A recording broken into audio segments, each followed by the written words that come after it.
नमस्कार दोस्तों, मैं अपने यूट्यूब चैनल एक्सेल ट्यूटर्स में आपका पुनः एक बार हार्दिक स्वागत करता हूं। हम लोग इतिहास पढ़ रहे हैं। इतिहास के अंतर्गत आधुनिक भारत को पढ़ रहे हैं। आधुनिक भारत में राष्ट्रीय आंदोलन के अंतर्गत क्रांतिकारी गतिविधियां को पढ़ रहे हैं, जिसके अंतर्गत हम लोग जो प्रथम चरण के क्रांतिकारी गतिविधियां हुई राष्ट्रीय आंदोलन के अंतर्गत उसको पढ़ लिए। आज हम लोग द्वितीय चरण जो भारतीय राष्ट्रीय आंदोलन में क्रांतिकारी गतिविधियां हुई उसको पढ़ेंगे, जो 1924 से 1934 के बीच चला।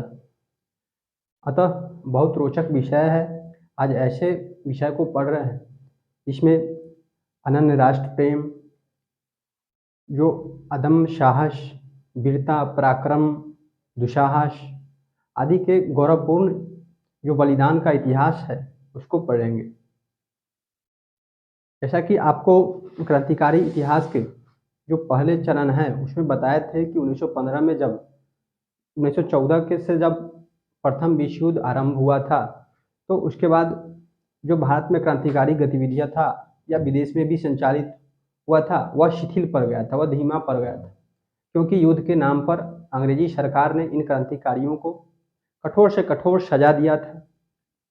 कुछ को गिरफ्तार कर लिया, कुछ को देश से निष्कासित कर दिया, कुछ कुछ भूमिगत हो गए, छुप कर रहने लगे, कुछ इधर उधर चले गए।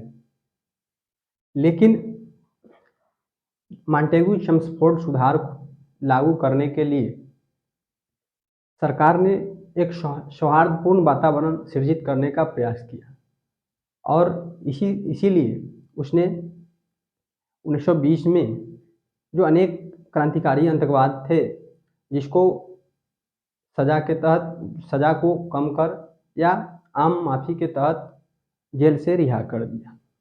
और 1920 के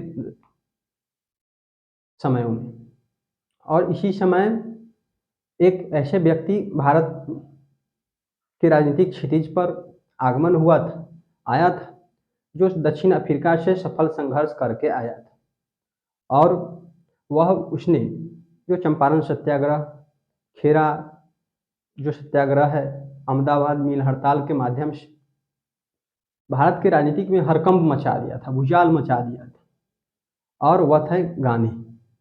और गांधी और कांग्रेस ने जब 1 अगस्त 1920 का असहयोग आंदोलन शुरू किया तो इन क्रांतिकारी युवाओं से आह्वान किया कि भैया तुम लोग जो ये आतंकवादी रास्ता है उसको छोड़ दो और अहिंसक आंदोलन चलाओ। और गांधी सफल नेतृत्व करके आए थे। अब उन्होंने लोगों को आश्वासन दिया कि अगर हमारे माध्यम से चलाया जाता है तो साल भर के अंतर्गत स्वराज दिला दिया जाएगा।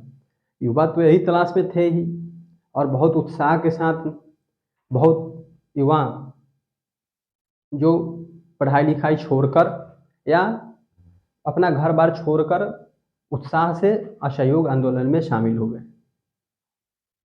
लेकिन जो 5 फरवरी 1922 चौरा चौरी की घटना हुई और 12 फरवरी 1922 को बारदोली प्रस्ताव के माध्यम से जब अचानक असहयोग आंदोलन को गांधी वापस ले लिया तो इन युवाओं को मानो पैर तले से जमीन ही खिसक गया। वह उनकी उम्मीदों पर पानी फिर गया।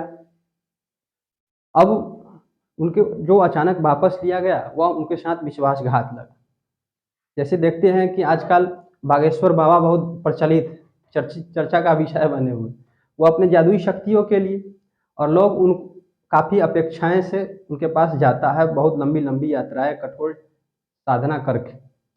मान लिया जाए कि अगर कोई युवक उसके पास जाता है कि भैया बाबा हमको नौकरी दिलवा दीजिए, लगवा दीजिए, लेकिन अगर उसको नहीं नौकरी लगता है तो क्या है, उसमें निराशा है। बाबा बागेश्वर के प्रति क्या है, वह निराशा आएगा, उसमें जो विश्वास है वो कमी आएगा। दूसरा आप देखिए कि अगर कोई पटना में कोचिंग है, वो कहता है कि भैया हम गारंटी लेते हैं कि तुमको एसडीएम और डीएसपी बना देंगे, जैसा कि आजकल कर रहा है लोग। और गांव देहात का कोई लड़का जिसको कठिन परिश्रम से उसके माता पिता जो कुछ अर्जित करके रखते हैं उसको भेजते हैं पटना, लेकिन जब वह आता है तो 2-4 महीने के बाद तो देखता है कि वह पूरा ढकोसला ही है और उसकी जो उसका जो उम्मीद था वह निराशा में परिवर्तित हो जाता है। तो यही जब असहयोग आंदोलन में खूब ज़ोर-शोर से पढ़ाई-लिखाई छोड़कर, घर-बार छोड़कर लोग शामिल हुए। अब बताओ कि अचानक ही वापस गांधी ले लिया। तो इससे क्या हुआ कि जो युवा थे वह अब निराश हो गए, उनका उत्साह ठंडा पड़ गया और जो भारतीय राष्ट्रीय नेता थे, उनके जो कार्यक्रम थे, उनसे उसका विश्वास उठने लगा और जो अहिंसक आंदोलन था, उसमें विश्वास उठने लगा उनका और एक वे नए विकल्प की तलाश करने लगे। और इसी समय जब असहयोग आंदोलन के वापस लेने के बाद जब मोतीलाल नेहरू और चित्तरंजन दास के नेतृत्व में जब स्वराज पार्टी गठन हुआ तो वह संसदीय संघर्ष शुरू किया और जो उनके मुख्य प्रतिद्वंदी थे अपरिवर्तनवादी, जो किसी तरह के गांधी के रणनीति में परिवर्तन का विरोधी थे, जो गांधी के राजनीतिक कार्यक्रम में विश्वास करते थे, इन कार्यों ने जो भारतीय युवक थे, नवयुवक थे, उसको आकर्षित नहीं कर सका और अधिसंख्य बहुत बहुत युवाओं को अब लगने लगा कि आज़ादी अब हिंसक प्रतिरोध, हिंसक संघर्ष के माध्यम से ही आज़ादी, स्वतंत्रता हासिल किया जाएगा। और भारत में जो क्रांतिकारी गतिविधियां द्वितीय चरण के दौरान विकसित हुई, वह 2 विचारधाराएं विकसित हुई। एक तो पंजाब, उत्तर प्रदेश और यूपी में और दूसरा पश्चिम बंगाल में। इन क्रांतिकारी गतिविधियों को जो उत्साह या प्रसार में या उत्तेजना में या इसके तीव्रता में जो कुछ घटनाएं हैं देश में और जो अंतर्राष्ट्रीय घटनाएं हुई, उसका बहुत प्रभाव था। आप देखेंगे कि प्रथम विश्व युद्ध के बाद जो भारत में अनेक मजदूर संगठन बनने लगे और मजदूर होता है, मजदूर संगठन होता है, वह अपने संघर्ष के लिए जाना जाता है। अतः इन क्रांतिकारी जो गतिविधियां था इस चरण में, वह क्रांतिकारी नेताओं को इन मजदूरों के संघर्ष की क्षमता से परिचित थे और उसका जो मजदूर का संघर्ष करने की जो शक्ति है, उसको राष्ट्रीय क्रांति के लिए, आज़ादी के हासिल करने के लिए उसको लगाना चाहते थे। दूसरी जो 1920वीं शताब्दी के दूसरे दशक में जो सबसे महत्वपूर्ण अंतर्राष्ट्रीय घटना, युगांतरकारी घटना हुआ, जिसने आमूल-चूल परिवर्तन कर दिया अंतर्राष्ट्रीय व्यवस्थाओं में, वह रूसी क्रांति थी। रूसी क्रांति से क्या हुआ?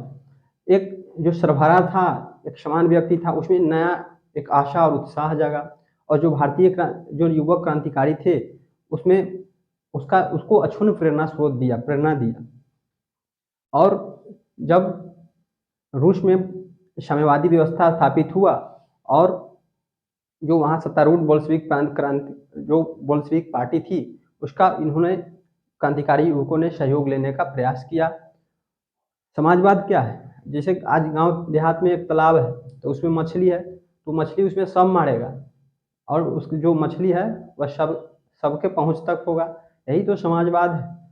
और फिर एक बार इसी समय जो भारत में एक साम्यवादी समूह उभर कर आया, जो समाजवाद, मार्क्सवाद और जो सरबराह वर्ग है उसके सिद्धांतों को प्रसार कर रहा था। तो इन घटनाओं ने इन क्रांतिकारी गतिविधियों को और तेज किया और अब धीरे धीरे जो क्रांतिकारी थे, आतंकवादी थे, वह संगठित होना शुरू कर दिए और जो पुराने, सबसे पहले इसका प्रयास जो पुराने क्रांतिकारी थे, जो किसी तरह शिथिल हो जाने के कारण कहीं अपना गुजर बसर कर रहे थे, उन्होंने पहले संगठित करना प्रारंभ किया और इसमें सबसे महत्वपूर्ण योगदान राम प्रसाद बिस्मिल, योगेश चटर्जी और सचिंद्रनाथ सन्याल का था। और इन क्रांतिकारियों युवकों का एक सम्मेलन अक्टूबर 1924 में कानपुर में बुलाया गया और यहाँ जो एक संगठन स्थापित किया गया, हिंदुस्तान रिपब्लिक एसोसिएशन, हिंदुस्तान प्रजातंत्र संघ, या इसको सेना भी कहा जाता था। और पहली बार इस संगठन ने अपना उद्देश्य बताया कि जो गांधी की जो अहिंसक विचारधारा है, अहिंसक संघर्ष का जो तरीका है, वह निरर्थक, कोई काम का नहीं। हम सशस्त्र क्रांति के माध्यम से, यानी हथियार उठाकर जो अंग्रेज है, अंग्रेज को यहाँ सत्ता है, उसको मारकर भगा देंगे, यहाँ से उसको खदेड़ देंगे। और हम लोग यहाँ संघीय गणतंत्र संयुक्त राज्य अमेरिका के तर्ज पर भारत में भी संयुक्त राज्य भारत स्थापित करेंगे, और यही इनका उद्देश्य था। तो भैया यह संगठन है, तो इसके व्यापक प्रचार प्रसार के लिए या इस संगठन में ज़्यादा से ज़्यादा बलिदानी युवकों को शामिल किया जाए, या उन युवकों को प्रशिक्षित करने के लिए कि हाँ कैसे जो गतिविधियाँ हैं, क्रांतिकारी गतिविधियाँ हैं, उसको चलाने के लिए, या सशस्त्र क्रांति के लिए हथियार जुटाना था। और इन सब कार्यों के लिए पैसा की बहुत ज़रूरत थी, पैसा के बगैर तो कुछ होता नहीं है।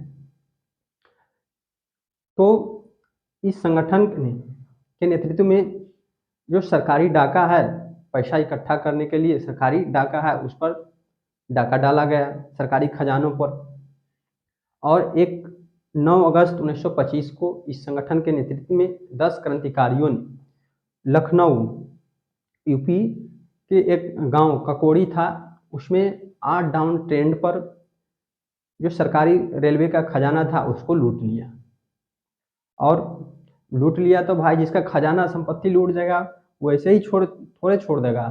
और उसने अनेक क्रांतिकारी जो आतंकवादी थे उसको गिरफ्तार किया, बहुत पर मुकदमा चलाया, और इनमें 4 व्यक्तियों की फांसी हो गई। जैसे राम प्रसाद बिस्मिल को जहां गोरखपुर में फांसी दे दिया गया था, अशफाउल्लाह खां को जो कि गाजीपुर में फांसी दे दिया गया था। उसी तरह जो रोशन सिंह थे उनको नैनी में फांसी दे दिया गया। उसी तरह जो राजेंद्र लाहिड़ी थे उनको गोंडा में फांसी दे दिया गया। और 4 व्यक्तियों को आजीवन कारावास हुआ और अंडमान जेल जो कि काला पानी माना सदा कहा जाता था वहाँ भेज दिया गया। और 17 व्यक्तियों को लंबी लंबी सजा हुई, लेकिन हमारे बाबू चंद्रशेखर आज़ाद वह कहाँ हाथ में आने वाले थे, वो निकल गए, भाग गए, वो फरार हो गए। यह जो ककड़ी कांड हुआ यह क्रांतिकारियों के लिए बहुत बड़ा सदमा था, बहुत बड़ा आघात था, क्योंकि उसके जो नेतृत्व थे बहुत सारे गिरफ्तार हो गए, आजीवन कारावास की सजा हो गई, कुछ को फांसी की सजा हो गई। लेकिन इससे पूरी तरह क्रांतिकारी गतिविधियां समाप्त नहीं, मृत प्राय नहीं हुआ। और इसके प्रतिक्रिया में और जो बलिदान करने वाले युवक थे क्रांतिकारी संघर्ष करने के लिए, और युवक इस संगठन में शामिल हो गए। और जब संगठन में शामिल हो गए तो और पुनः एक जोश आ गया क्रांतिकारी गतिविधि में। और इसी समय देखेंगे कि चंद्रशेखर आज़ाद के नेतृत्व में उत्तर प्रदेश के जो विजय कुमार सिन्हा हैं, जयदेव कपूर हैं, शिव वर्मा हैं, या पंजाब में जो भगत सिंह हैं, सुखदेव हैं, भगवती चरण बोहरा हैं, इन सदस्यों ने चंद्रशेखर आज़ाद के नेतृत्व में 9-10 सितंबर 1928 को फिरोजशाह कोटला में एक क्रांतिकारियों का युवकों का सम्मेलन बुलाया। और इस सम्मेलन में उन्होंने जो सामूहिक नेतृत्व है उसको स्वीकार किया और अपना लक्ष्य समाजवादी गणतंत्र की स्थापना, यहाँ से ब्रिटिश सत्ता का समाप्त कर दिया जाए और फिर यहाँ समाजवादी गणतंत्र रूस की तर्ज पर यहाँ समाजवादी गणतंत्र की स्थापना की जाए। अब एक जो क्रांतिकारी थे इस द्वितीय चरण के क्रांतिकारी, वह व्यक्तिगत जो वीरता था या आतंकवाद या हत्या था उसके बदले अब संगठित क्रांतिकारी गतिविधियां संचालित करने लगे थे। लेकिन हम लोगों के प्यारे देश के चहेते बाबू लाला लाजपत राय, जब साइमन कमीशन भारत आया और 30 अक्टूबर 1928 को वह जब लाहौर पहुंचा तो साइमन कमीशन का विरोध लाला लाजपत राय ने उन्होंने विरोध का नेतृत्व किया और इसी कारण उन पर पुलिस बर्बर तरीके से लाठी से प्रहार किया, जिसके हम लोगों के प्यारे बाबू लाला लाजपत राय की मृत्यु हो गई। और यह क्या था, इस घटना ने पुनः एक बार जो द्वितीय चरण के क्रांतिकारी थे उसको व्यक्तिगत आतंकवाद और हत्या के लिए रास्ते को अपनाने के लिए मजबूर कर दिया। लाला लाजपत राय की हत्या यह उनके पुरुषार्थ की चुनौती थी और इस चुनौती को भारतीय क्रांतिकारी युवकों ने स्वीकार किया। और फिर देखिएगा कि 17 दिसंबर 1928 को जो पुलिस लाला लाजपत राय में हमला करने वाले जो पुलिस थे उसमें एक शामिल जो उप अधीक्षक था, पुलिस उप सब सुप्रिटेंडेंट सैंडर्स, उसकी हत्या चंद्रशेखर आज़ाद, भगत सिंह और राजगुरु कर देते हैं। और वह उसके बाद पोस्टर लगाते हैं कि भैया तुम देश के चहेते नेता, लाखों के प्यारे लाला लाजपत राय की हत्या कर दिया। यह देश का अपमान था और इनके हत्या का बदला लेना यह भारतीय नवयुवकों का कर्तव्य था। हम उसका सैंडर्स की हत्या नहीं करना चाहते थे, लेकिन वह एक अमानवीय और अन्यायी व्यवस्था का अंग था जिसको हम नष्ट करने के लिए संघर्ष कर रहे हैं। इसी समय अब जो यह क्रांतिकारी थे वह अब व्यक्तिगत वीरता या बहादुरी का अब रास्ता छोड़ने वाले थे और वह जन क्रांति के माध्यम से क्रांति लाना चाहते थे। इसीलिए तो आप देखेंगे कि 1926 में जो भगत सिंह के नेतृत्व में जो लाहौर में भारत नौजवान सभा की स्थापना की गई थी, जिसके प्रथम संगठन महामंत्री भगत सिंह बने थे। और इसका मुख्य उद्देश्य कार्य था कि जो युवक है, महिला, मजदूर है, किसान है, उसमें खुली तौर पर राजनीतिक कार्रवाई को अब बढ़ावा देना। और इसी संगठन के तत्वाधान में सुखदेव और भगत सिंह लाहौर में छात्र संघ का गठन करते हैं ताकि जो छात्रों के बीच खुली तौर पर क्रांतिकारी गतिविधियां को संचालित किया जाए। लेकिन जो अंग्रेजी सरकार थी वह भारतीय जनता, विशेषकर जो भारत के मजदूर थे, उसके मौलिक अधिकारों पर प्रतिबंध लगाने के प्रयास, उसने जो सेंट्रल लेजिस्लेटिव असेंबली था, जो वर्तमान में संसद भवन था, हालांकि अब तो उसको दूसरे जगह कर दिया है मोदी जी के द्वारा, उसमें मजदूरों से संबंधित पब्लिक सेफ्टी बिल और ट्रेड डिस्प्यूट बिल पर बहस चल रही थी, पास कराना चाह रहा था अंग्रेज सरकार। और इसके विरोध में भगत सिंह और बटुकेश्वर दत्त ने वहाँ एक बम फेंका। यह कोई बम घातक नहीं था, मामूली बम था और इसका बम फेंकने का उद्देश्य किसी व्यक्ति को कतई हत्या करना नहीं था। जो उसके बाद बम उन्होंने पटका, उसके बाद उन्होंने पर्चा बांटा, पूरा फेंका, तो उन्होंने उस पर्चा में लिखा था कि यह सत्ता के बाहरों के कानों तक अपनी आवाज़ पहुंचाने के लिए यह बम फोड़ा गया था। और यह बम फोड़ने का उद्देश्य था कि जो अपनी विचारधारा है, खुद को गिरफ्तारी देना और अपनी विचारधारा के प्रचार के लिए माध्यम के तौर पर इस्तेमाल करना। और जब इन घटनाओं में के बाद जो क्रांतिकारियों को गिरफ्तार किया गया, तब उन्होंने जेल में इनकलाब जिंदाबाद का नारा लगाया। वे जब उनको जेल में जाते थे, प्रवेश करते थे तो इनकलाब जिंदाबाद का नारा लगाते थे और साम्राज्यवाद मुर्दाबाद और सरहारा जिंदाबाद की नारा लगाते थे और सरफरोशी की तमन्ना अब हमारे दिल में है और मेरे रंग दे बसंती चोला का गीत गाते थे। और उनके अदालत में दिए गए बयान अखबार में छपते थे और इससे पूरा देश उनका विचार जानता था, प्रचार प्रसार होता था। लेकिन यह जो दिल्ली जो लेजिस्लेटिव असेंबली में बम फेंका गया था वह 8 अप्रैल 1929 को। लेकिन बटुकेश्वर दत्त और भगत सिंह पर फिर यह जो लेजिस्लेटिव असेंबली में बम फेंके थे उन पर मुकदमा चलाया गया। और जब सैंडर्स की हत्या चंद्रशेखर आज़ाद, भगत सिंह और राजगुरु ने किया था, वह लाहौर षड्यंत्र केस के नाम से जाना गया और इन तीनों पर मुकदमा चलाया गया। और फिर 23 मार्च 1931 को भगत सिंह और भगत सिंह, सुखदेव और राजगुरु की फांसी दे दी जाती है। इसमें पूरा देश स्तब्ध रह गया है। लाखों जो आंखें हैं भारतीयों का वो रोया, घर में खाने नहीं जले, छात्र पढ़ने नहीं गया। तो यह क्रांतिकारियों का पूरा इतिहास खूनों से रंगा हुआ था। इसी तरह जब 1920 के असहयोग आंदोलन में जो चंद्रशेखर बाबू थे, चंद्रशेखर आज़ाद, वह शामिल हो गए थे। जब उनको गिरफ्तार कर लिया गया तो एक अंग्रेज ने, जो जज था, वह पूछा कि बाबू तुम्हारा नाम क्या है? तो उन्होंने बड़ा गर्व से कहा कि मेरा नाम आज़ाद है। और जिस युवक में इतना निडरता हो, निर्भीकता हो, उस देश का ताकत के बल पर कितने दिनों तक गुलाम बनाया जा सकता है। और उन्होंने खुद से वादा किया था कि वह अंग्रेज को कभी भी अपने को जिंदा सपुर्द नहीं करेंगे।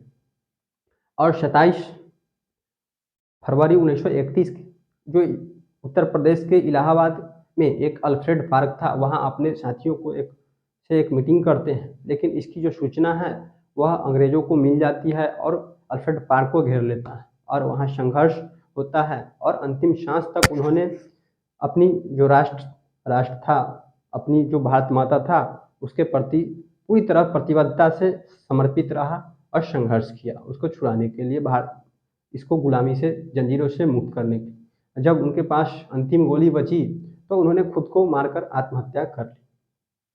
इसी तरह देखेंगे कि जो जेल में अमानवीय दशाओं के खिलाफ जो क्रांतिकारी थे युवक, वह आमरण अनशन कर रहे थे और इनका मांग था कि जो हमको राजनीतिक बंदी का दर्जा दिया जाए, न कि अपराधी का। और इन सब घटनाओं से क्या, आमरण अनशन से देश के जो विभिन्न भाग था उसमें इन क्रांतिकारियों के प्रति सहानुभूति बढ़ा। और लेकिन 64वें दिन एक जतिन दास की मृत्यु हो गई और जब उनको लाहौर से कलकत्ता लाया जा रहा था तो स्टेशन पर लाखों की तादाद में उनको श्रद्धांजलि देने आता था। और जब वह कलकत्ता पहुँचे तो उनकी जो दर्शन करने के लिए, भेंट करने के लिए पार्थिव शरीर के 6 लाख लोग इकट्ठे हुए और 2 मील तक, यानी 4 किलोमीटर तक उनकी जो शव यात्रा थी वह जुलूस था और तिल रखने की भी थोड़ी सी भी जगह नहीं थी। और जब 23 मार्च 1931 को भगत सिंह, सुखदेव और राजगुरु को फांसी दे गई थी तो वो अपने फांसी के वक्त तख्ते पर एक गीत गा रहे थे, गुनगुना रहे थे, जो आज भी भारतीयों को प्रेरणा देता है, अपने राष्ट्र के प्रति समर्पण का भाव जगाता है कि मर के भी न दिल से निकलेगी वतन की उल्फत, मेरी मिट्टी से भी खुशबू आएगी ए वतन आएगी। तो यह गीत गा रहे थे। और जो इनकी जो 2 पुस्तक, क्रांतिकारियों का जो 2 पुस्तक हुआ वो काफ़ी महत्वपूर्ण थे। एक तो सचिंद्रनाथ सन्याल जो बंदी जीवन लिखा था, जो क्रांतिकारियों का पाठ्य पुस्तक हुआ करता था, उसको अनेक भाषाओं में अनुवादित कर क्रांतिकारियों के बीच प्रसारित किया गया था। और एक और पुस्तक थी जो चंद्रशेखर आज़ाद के अनुरोध पर भगवती चरण बोहरा ने द फिलॉसफी ऑफ बम का दर्शन लिखा था और उन्होंने गहन विचार विमर्श कर इस पुस्तक को भगवती चरण बोहरा ने चंद्रशेखर आज़ाद से चर्चा करके लिखा था। तो इन 2 क्रांतिकारी पुस्तकों का बहुत बड़ा योगदान था। तो आइए इससे आपको जो इतिहास है उसको क्रमबद्ध तरीके से समझने में आपको मदद मिलेगा, क्योंकि हर एक घटनाएं एक दूसरे से जुड़ी हुई होती है। जब तक आप क्रम और लय का अच्छे तरीके से समझ नहीं होगा, आप इतिहास को बेहतर न फैक्ट समझ सकते हैं और न उसको जो बेसिक अवधारणा है उसको समझ सकते हैं। इसीलिए मेरा प्रयास है कि जो हम इतिहास पढ़ाए वह बच्चों को आसानी से समझ में आए और वह एग्जाम में, प्रतियोगी परीक्षाओं में बेहतर प्रदर्शन करे और इतिहास का एक भी प्रश्न न छूटे। अगर हमारा वीडियो अच्छा लगता है तो इसी तरह सब्सक्राइब करके, शेयर करके, लाइक करके, कमेंट कर हमारा उत्साह वर्धन करें, ताकि आप लोगों के लिए इसी तरह का वीडियो बनाता रहूं। देखते हैं कि जो कहाँ से जो क्रांतिकारी गतिविधियों के अंतर्गत जो प्रश्न विगत परीक्षाओं में पूछा जाता है, प्रतियोगी परीक्षाओं में या आगे भी पूछ सकता है, उसको आपको दिखाते हैं।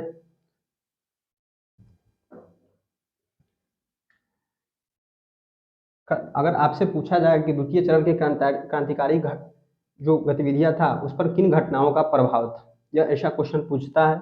तो इसमें जो प्रथम विश्व युद्ध के बाद जब मजदूर संगठन बना था उसका बहुत बड़ा प्रभाव था।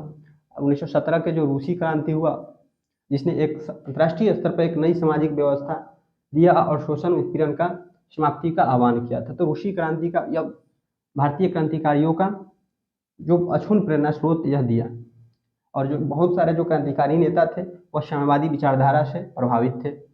और एक भारत में एक साम्यवादी समूह आया, देखेंगे एम.एन. राय और आदि लोग साम्यवादी पार्टी की स्थापना करने लगते हैं, और इन लोगों ने सर्वहारा समाजवाद और मार्क्सवाद का जो सिद्धांत है, उसका विचार है, उसको प्रसारित करना शुरू कर दिया, जिससे क्रांतिकारी गतिविधियां और तेज हुई।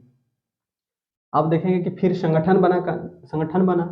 तो यह जो द्वितीय चरण का जो संगठन है वह हिंदुस्तान रिपब्लिक एसोसिएशन, जिसको शॉर्ट फॉर्म में HRA बोला जाता है, हिंदुस्तान रिपब्लिक एसोसिएशन। इसको जो सेना भी कहा जाता है, इस संगठन का सेना भी नाम था। और यह तिथि जैसे कि आपको अभी बताए कि अक्टूबर 1924 में इसका गठन किया गया था, अक्टूबर 1924 में। और जो इसके संस्थापक सदस्य थे वह रामप्रसाद बिस्मिल, योगेश चटर्जी, सचिंद्रनाथ सन्याल, चंद्रशेखर आजाद। आपसे परीक्षा में इसका तिथि HRA का तिथि की कब स्थापना किया गया था यह पूछता है। फिर यह पूछता है कि इसके संस्थापक सदस्य कौन थे या संस्थापक कौन थे। तो इनका नाम याद रखेंगे, रामप्रसाद बिस्मिल, योगेश चटर्जी, सचिंद्रनाथ सन्याल और चंद्रशेखर बाबू आजाद। और इसका उद्देश्य क्या था, इस संगठन का कुछ उद्देश्य होगा तभी ना गठन किया गया था। तो पूछता है कि इसका उद्देश्य क्या था। तो सशस्त्र माध्यम से, यानी कि सशस्त्र माने हथियार के माध्यम से, गोली पिस्तौल के माध्यम से जो अंग्रेज का शासन यहाँ था भारत में उसको समाप्त कर देना, उखाड़ कर फेंक देना, यही इसका प्रथम उद्देश्य था। और जो गांधी की जो अहिंसक विचारधारा था संघर्ष करने का, उसको जो निरर्थकता है उसको लोगों को बताना। और पूछता है कि संघीय गणतंत्र की स्थापना इसका दूसरा महत्वपूर्ण उद्देश्य था। और यह संघीय गणतंत्र किसके तर्ज पर, जैसे कि ब्रिटेन से आज़ादी के बाद जो अमेरिका था वह संयुक्त राज्य अमेरिका एक संघीय गणतंत्र की स्थापना किया था। तो उसी के तर्ज पर, संयुक्त राज्य अमेरिका के तर्ज पर यहाँ संघीय गणतंत्र संयुक्त राज्य भारत की स्थापना इनका, जब यह अंग्रेज की सत्ता समाप्ति हो जाएगी, समाप्त कर देंगे, तब संयुक्त राज्य भारत एक संघीय गणतंत्र की स्थापना करेंगे। तो यह इनका उद्देश्य था, उद्देश्य पूछता है। और इस संस्था ने प्रचार प्रसार के लिए, शिक्षकों को अपने संगठन में शामिल के लिए, हथियार जुटाने के लिए या उन युवकों को प्रशिक्षित करने के लिए पैसे की जरूरत थी। तो पैसा कहाँ आया, कहाँ से आएगा। तो इस संगठन ने एक उपाय निकाला और वही उपाय ककोरी कांड के नाम से जाना जाता है। ये ककोरी कांड कब हुआ था, तिथि था या इसका तिथि पूछता है कि ककोरी कांड कब हुआ था। तो 9 अगस्त 1925 को। पूछता है कि इसका ककोरी किस स्थल पर है, कहाँ है ककोरी। तो यह स्थल लखनऊ, जो कि यूपी का एक गांव है, यूपी का एक प्रदेश है, और यह ककोरी गांव था लखनऊ में, ककोरी में। पूछता है कि उसका ट्रेन का नाम क्या था, ककोरी जो कांड हुआ उस पर किस पर डाका डाला गया था। तो यह 8 डाउन ट्रेन था। और इसमें इस जो ककोरी कांड में कितने क्रांतिकारी सदस्य, क्रांतिकारी युवक शामिल थे, तो इसकी संख्या 10 थी। और ककोरी कांड पूछेगा कि ककोरी कांड किससे संबंधित, किसके लिए जाना जाता है। तो सरकारी खजाने को लूटना, यह रेलवे विभाग का सरकारी खजाना था। और इस कहा जाता है कि इसकी योजना था, जो ककोरी कांड है उसकी योजना रामप्रसाद बिस्मिल और अशफाउल्लाह खां ने बनाया था। और बाबू यह भी याद रखना कि जो ककोरी कांड है इसको यूपी सरकार, योगी सरकार ने ककोरी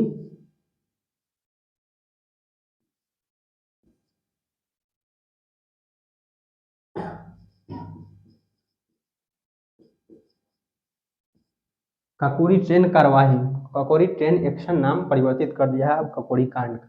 यह परीक्षा में आपको पूछ सकता है।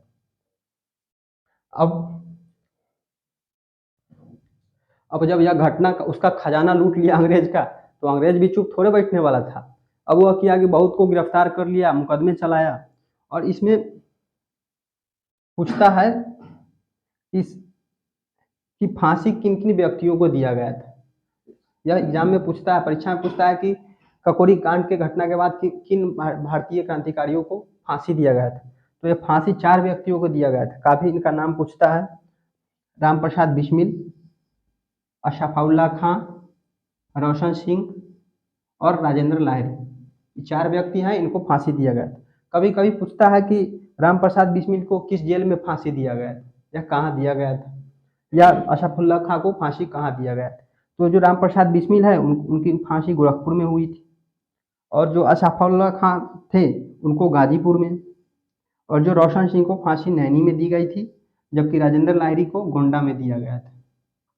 तो इसको याद रखेंगे कि पहले कि किन किन व्यक्तियों को फांसी दिया गया था। तो राम प्रसाद बिस्मिल, अशफाउल्ला खां, रोशन सिंह, राजेंद्र लाहिड़ी। और कहाँ कहाँ इन व्यक्तियों को, क्रांतिकारियों को कहाँ कहाँ फांसी दी गई थी। तो गोरखपुर में राम प्रसाद बिस्मिल, गाजीपुर में अशफाउल्ला खां, नैनी में रोशन सिंह और गोंडा में राजेंद्र लाहिड़ी को। अब यह तो आघात था, लेकिन भारत में जो क्रांतिकारी गतिविधियां वह समाप्त नहीं। और फिर क्या हुआ कि चंद्रशेखर आजाद के नेतृत्व में 9-10 सितंबर 1928 को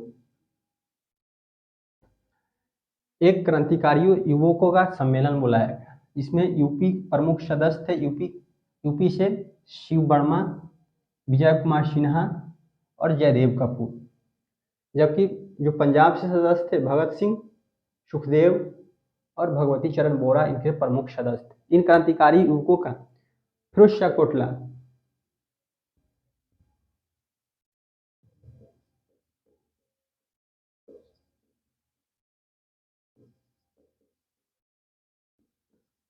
कोटला में 9-10 सितंबर 1928 को बुलाया गया।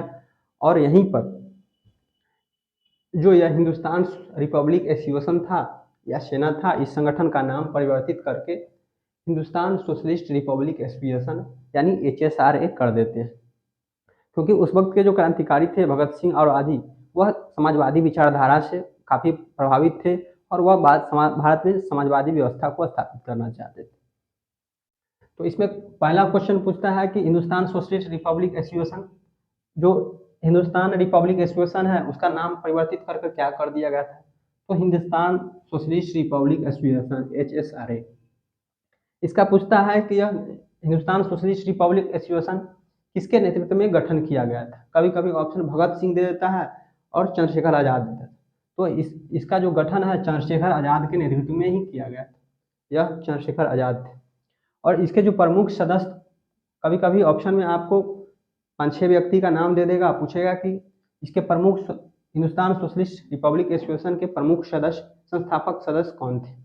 तो इनमें शिव वर्मा, विजय कुमार सिन्हा, जयदेव कपूर, भगत सिंह, सुखदेव और भगवती चरण बोहरा थे। कभी कभी पूछता है कि हिंदुस्तान सोशलिस्ट रिपब्लिक एसोसिएशन का जो सम्मेलन है वह कहाँ बुलाया गया है। तो यह फिरोज शाह कोटला में बुलाया गया था। पूछता था कि फिरोज शाह कोटला कहाँ है, तो यह दिल्ली में था।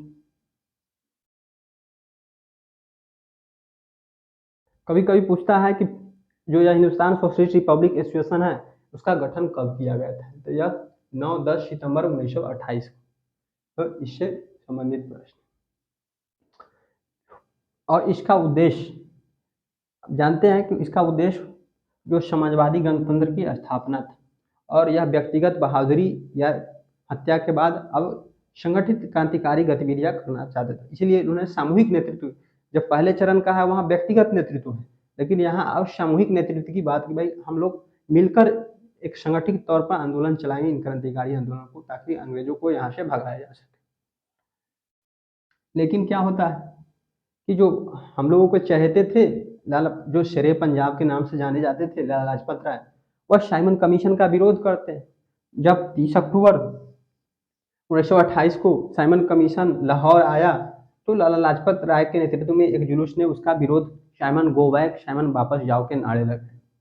और इसी के कारण जो एक वहाँ का पंजाब का पुलिस उप अधीक्षक था सब सुप्रिटेंडेंट सैंडर्स के नेतृत्व में जो इन पर बर्बरता से लाठी से प्रहार किया गया था, जिसके कारण इनकी मृत्यु हो गई।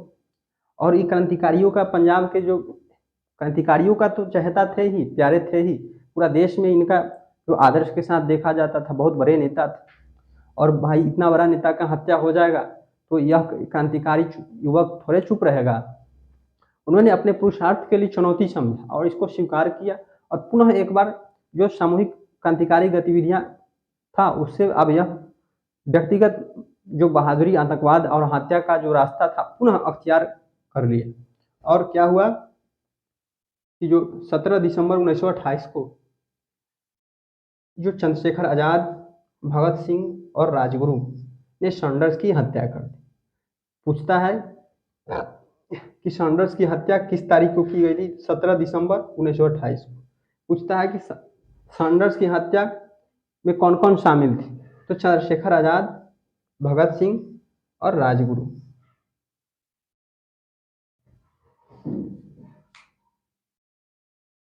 जैसे कि उनका फिर उद्देश्य बदल गया था, वह जन क्रांति के माध्यम से, व्यापक आंदोलन के माध्यम से वह क्रांति लाना चाहते थे। जनता ही जनता के लिए क्रांति कर सकता है। लेकिन जब अंग्रेजों के द्वारा यह ट्रेड डिस्प्यूट बिल और पब्लिक सेफ्टी बिल जो केंद्रीय लेजिस्लेटिव असेंबली में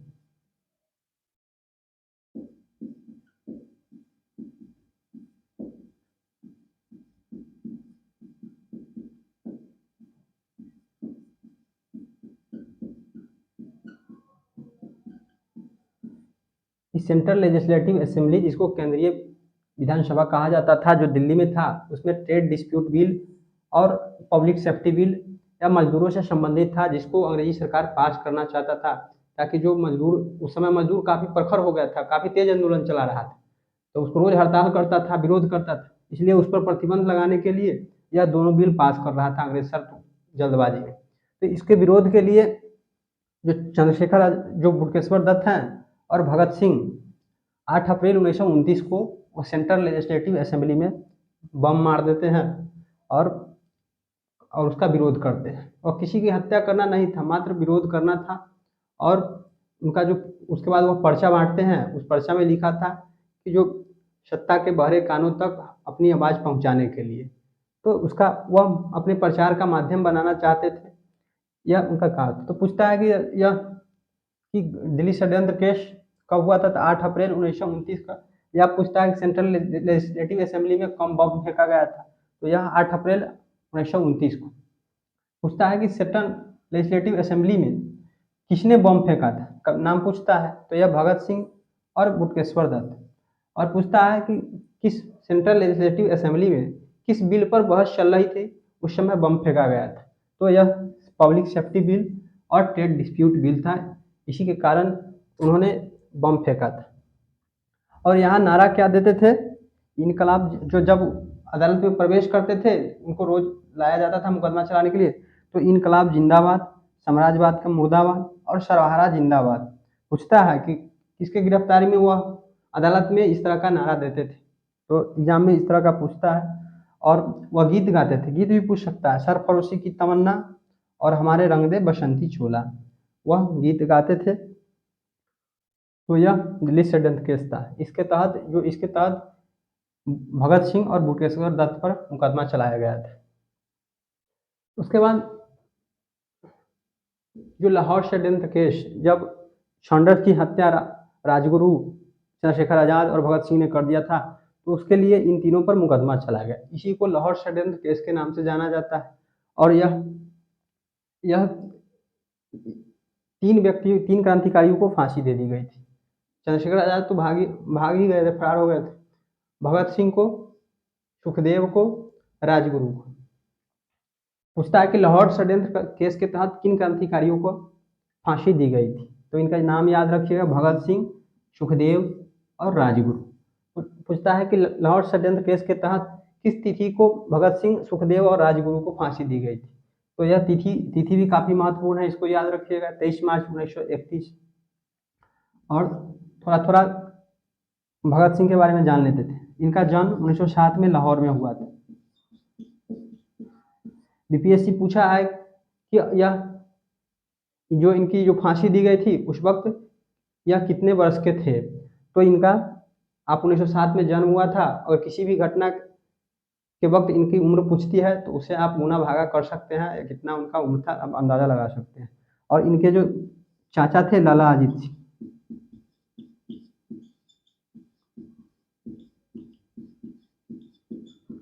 जो पंजाब के सबसे बड़े क्रांतिकारी नेता हुए वो अजीत सिंह हुए। यह जो भगत सिंह थे वह जन्मजात क्रांतिकारी थे।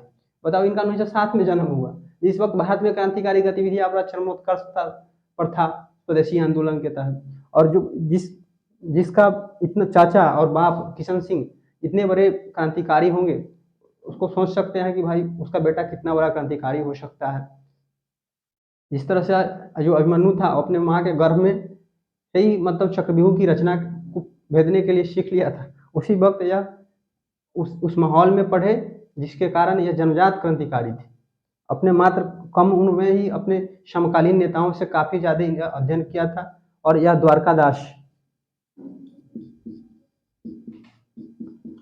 द्वारकादास लाइब्रेरी था लाहौर में, उसमें इन्होंने गहन अध्ययन विभिन्न देशों के क्रांतिकारी आंदोलन को या जो क्रांतिकारी दर्शन है उसका अध्ययन इन्होंने किया था। और इन्होंने स्टडी सर्किल बनाया था ताकि विचार विमर्श किया जा सके क्रांतिकारियों के लिए। और 1926 में इन्होंने खुले क्रांतिकारी गतिविधियों को चलाने के लिए, राजनीतिक गतिविधियों के लिए भारत नौजवान सभा का गठन किया था, जिसके पहले संगठन महामंत्री या भगत सिंह खुद थे। और इसका जो कार्य था कि जो युवक और जो किसान है, मजदूर है, उसके बीच राजनीतिक कार्य चलाया जाए, इसकी शाखाएं ग्रामीण क्षेत्रों में भी खोली जाए।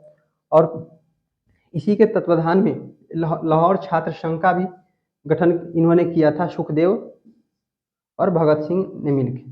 पूछता है कि लाहौर छात्र संघ का गठन किसने किया था, तो भगत सिंह और सुखदेव। और इसका उद्देश्य था कि जो छात्र है उसमें राजनीतिक कार्य के लिए, खुले तौर पर राजनीतिक कार्य के लिए उसको संगठित किया जाए, उसमें चलाया जाए, उसको विचार दर्शन से अवगत कराया जाए। जब पूछता है कि कौन से नेता थे जिनको फांसी दी जा रही थी, तो दिल से निकलेगी न मर के भी वतन, उल्फत मिट्टी से भी खुशबू ये वतन आएगी। यह पूछा है विगत परीक्षाओं में, विभिन्न एग्जामों में। तो यही भगत सिंह, सुखदेव, राजगुरु यह गा रहे थे। या पूछ सकते थे कि कौन से क्रांतिकारी थे जो अपने फांसी की वक्त दिल से निकलेगी न मर के भी वतन की उल्फत, मिट्टी से भी खुशबू आएगी, ये वतन आएगी। तो यह भगत सिंह, राजगुरु और सुखदेव थे, गा रहे थे। बताओ कितना बड़ा आत्म प्रेरणा है, अभी हम लोगों को प्रेरणा देता है यह सब गीत। तो यह उसके बाद चंद्रशेखर आजाद, यह जब 1920 में इनको गिरफ्तार किया गया था, तो गिरफ्तार के वक्त इन्होंने कहा था कि अंग्रेज एक जज पूछा था कि नाम क्या है बाबू, नाम बोला था मेरा आजाद नाम है। तो बड़ा बताओ कितना निडर साहसी थे। और फिर 27 फरवरी 1931 को इनको अल्फ्रेड पार्क में एक मुठभेड़ में, एक संघर्ष के दौरान अंग्रेजों से इन्होंने खुद को गोली मार ली 27 फरवरी 1931 को अल्फ्रेड पार्क। पूछता है कि वो उन्होंने कब खुद को गोली मारी, 27 फरवरी 1931। पूछता है कि वो कहाँ अपने को मतलब आत्महत्या गोली मार ली थी, तो अल्फ्रेड पार्क। पूछता है कभी कभी कि अल्फ्रेड पार्क कहाँ है, तो यह इलाहाबाद उत्तर प्रदेश में था। और उसी तरह जतिन दास, यह भी एक क्रांतिकारी थे जो कलकत्ता के पश्चिम बंगाल के थे। और इनको लाहौर षड्यंत्र केस के तहत शायद उनको गिरफ्तार किया गया था। और इन्होंने जो जेल में अमानवीय दशा था, जो उन्हें खराब रोशनी में रखा जाता था, गंदे स्थलों पर रखा जाता था, खराब भोजन दिया जाता था, गंदगी के वातावरण रखा जाता, इसलिए अमानवीय व्यवस्था था उसके खिलाफ इन्होंने आमरण अनशन शुरू किया था वहाँ लाहौर जेल में। जब यह 64वें दिन आमरण अनशन कर रहे थे, इनकी मृत्यु हो गई। तो यह पूछता है कि कौन से क्रांतिकारी की 64वें दिन मृत्यु हो गई आमरण अनशन करते हुए, तो यह जतिन दास थे 64वें दिन। और जो क्रांतिकारियों का जो 2 महत्वपूर्ण किताबें हुआ, कभी-कभी पूछता है कि क्रांतिकारियों की किताबें कौन-सी थी? तो इन क्रांतिकारी किताबों का बंदी जीवन एक, इसके रचयिता सचिंद्रनाथ सन्याल थे। यह जो क्रांतिकारी युवक था, यह उसके लिए पाठ्य पुस्तक था, उसका किताब था, दर्शन था, पूरा एकदम इसको लेके चलता था। तो बंदी जीवन, यही सचिंद्रनाथ सन्याल जिन्होंने रासबिहारी बोस के साथ मिलकर 1915 में लॉर्ड हार्डिंग द्वितीय पर बम फेंका था। और एक था द फिलॉसफी ऑफ बम, बम का दर्शन, और इसके जो लेखक थे भगवती चरण बोहरा थे। और यह जो भगवती चरण बोहरा ने the bomb the philosophy of bomb लिखी, यह चंद्रशेखर आज़ाद इनसे अनुरोध किया था कि भैया एक दर्शन किताब विचार, जो दर्शन है क्रांतिकारियों का, उसको लिखो। तो इन्होंने भगवती चरण बोहरा ने चंद्रशेखर आज़ाद के अनुरोध पर द फिलॉसफी ऑफ बम का लिखा था, और चंद्रशेखर आज़ाद से गहन विचार विमर्श कर इन सब बातों को इन्होंने लिखा था। इसी तरह हमारे जो पढ़ा अच्छा लगे तो हमारे यूट्यूब चैनल को सब्सक्राइब करें, शेयर करें, लाइक करें, कमेंट करें, और इसी तरह हमारे वीडियो को ज़्यादा से ज़्यादा प्रसारित करें। धन्यवाद। जय हिंद।